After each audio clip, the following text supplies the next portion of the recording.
Assalamualaikum warahmatullahi wabarakatuh. Selamat malam, nama saya Cindy Febtria Amrina dari Fakultas Fisip.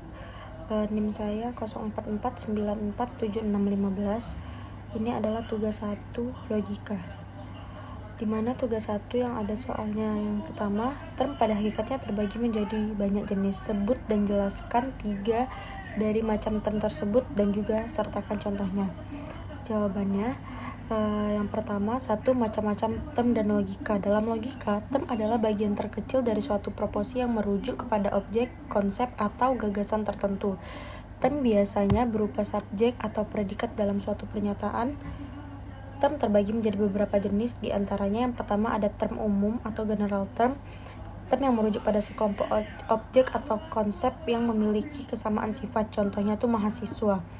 Kata mahasiswa mencakup semua individu yang berstatus sebagai mahasiswa. Yang kedua ada term khusus atau singular term. Term yang merujuk pada suatu individu entitas tertentu secara spesifik. Contohnya Soekarno, Indonesia, atau Universitas Gadjah Mada.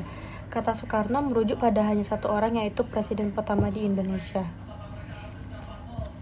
Yang ketiga ada term konkret atau abstrak.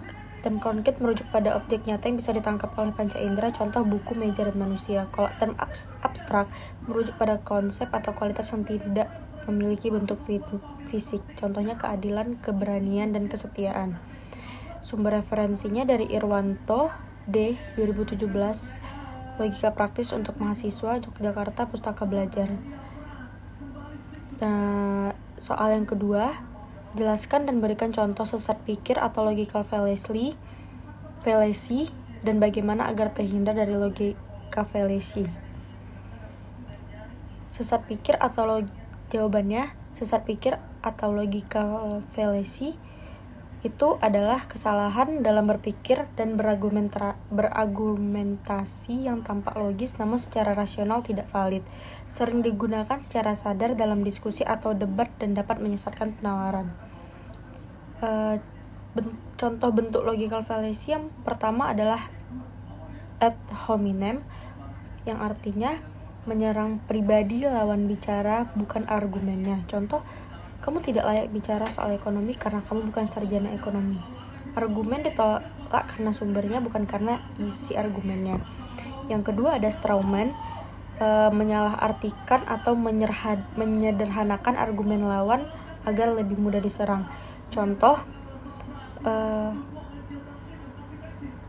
kita perlu mengatur ulang anggaran pertahanan. Terus lawan bicara kita jawab, jadi kamu ingin negara ini tidak punya pertahanan sama sekali. Seperti itu. Yang ketiga ada fase dilema atau dikotomi salah, yang artinya memaksakan hanya dua pilihan padahal ada alternatif lain. Contohnya, kalau kamu tidak mendukung kebijakan ini, berarti kamu tidak cinta negara. Nah, bagaimana agar terhindar dari logical fallacy?